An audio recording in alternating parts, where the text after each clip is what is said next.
masabi na drug money yung source talaga ng mga pinesent na mga accounts, Senator Trillanes. Sinabi niya yun, sir? Mr. Chair, I'm addressing my question to Senator Yes, Trillanes. because kung sinabi niyan, I'll file charges against him. Mr. Chair, may we hear from Senator Trillanes? Senator Trillanes. He would like to hear first from the former president. I would indulge in that. Ano, bawal yan to reveal a bank account, even piso lang yan, or 1 billion. Ano mo ba yan? You make it public here. Hindi mo ba alam that I could charge you for that alone?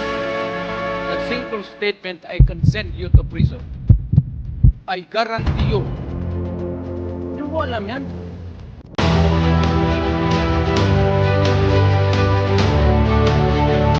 Senator Trillanes. Mr. Chair, ang claim po kasi niya ay yung mga pinesent po kanina ay galing sa drug money, yung mga pumasok dun sa accounts ng dating Pangulo. Mr. Chair, gusto nating maklarify kung ano po ang batayan para masabi na drug money yung source talaga ng mga pinesent na mga accounts, Senator Trillanes. Sinabi niya yun, sir? Mr. Chair, I'm addressing my question to Senator Yes, Trillanes. because kung sinabi niyan, I'll file charges against him. Mr. Chair, may we hear from Senator Trillanes? Senator Trillanes. Ang basihan po natin ay yung sinabi ni Arturo Las Cañas na mga drug lords na kapartner at pinoproteksyonan ni Duterte ay sina Michael Yang na kinoroborate ni Jimmy Guban at ni Colonel Asierto, si Charlie Tan na kasama dun sa 6.4 billion pesos shabu shipment, at itong si Sammy Uy na minensyon ni Arturo Las Cañas. Ang ano po, nung tinignan po namin yung bank accounts, yung records na present ko po kanina, Mr. Chairman, tinignan namin na may mga pumasok na manager's checks na in-encash nila, no? The whole family, no? Ay galing kay Mr. Sammy Uy. Tapos tinignan namin yung 6 months interval. 4 na cheque every 6 months, October and April nila ini-encash.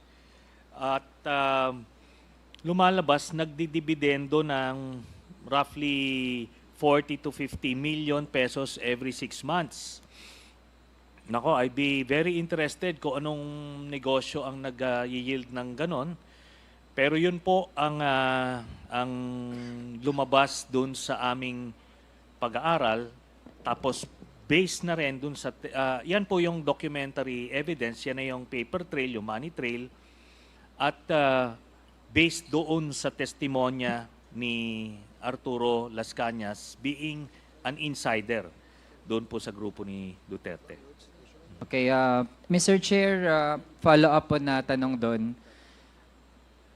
Naaral din po ba kung posible na meron ding ibang sources yung pumasok na mga pera na yon maliban sa drug money? Kasi gusto natin ma-verify po talaga if ever nga, halimbawa, matris po na may ibang mga income sources, legitimate man or illegitimate, o kung ano man, maliban sa drug money. Naaral din po ba yung ganong possibility?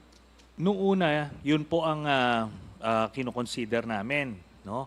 Kaso nga, based dun sa testimonya ni Arturo Las Cañas na sinubmit sa ICC, itong si Sammy Uy at si Michael Yang, sila po yung kumaga mag-partner, ano? Siya yung parang nagpa-front.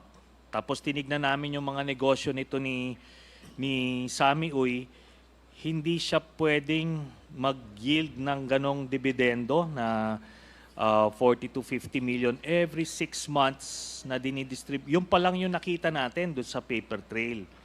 Tapos doon sa sinabi niya na ilang instances doon mismo sa isang Shabu Laboratory, doon sa involvement nito ni Sami Uy, lumiwanag po sa amin na drug related yung mga pumasok na pera dito kay Mr. Duterte.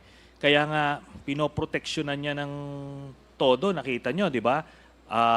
Ayaw pumirma ng waiver kahit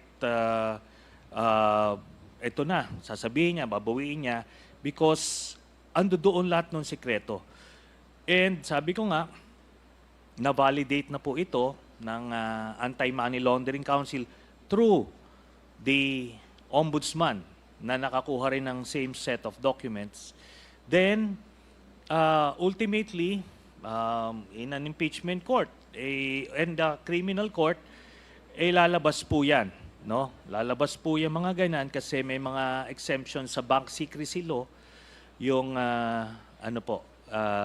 itong criminal investigations sa korte. Yun po, Mr. Chairman.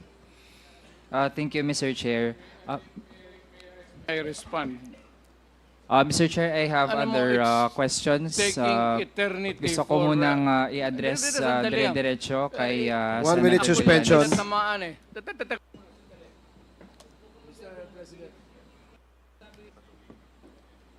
Mr. Chair, if the committee would like to hear first from the former president, I would indulge in that. Ano mo, bawal yan to reveal a bank account, even piso lang yan, or 1 billion. Ano mo ba yan? You make it public here. Hindi mo ba alam that I could charge you for that alone? That single statement, I can send you to prison. I guarantee you. Hindi mo ba alam yan?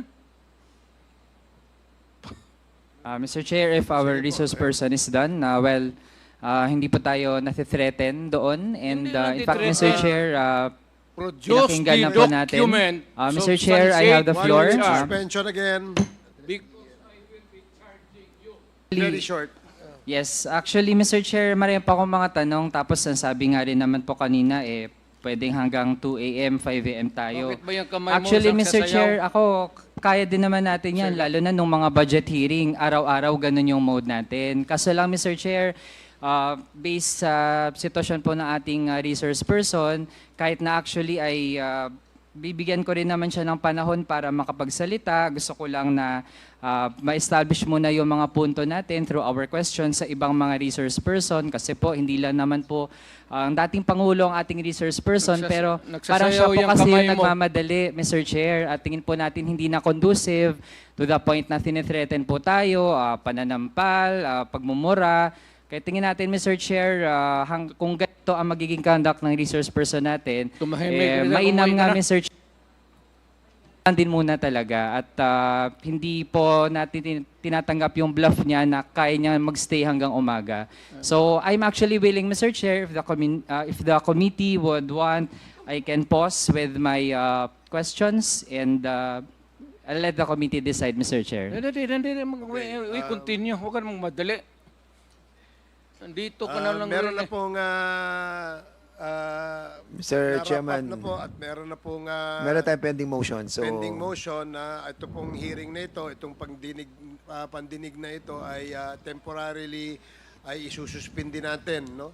At ipagpapatuloy natin to sa November 21st.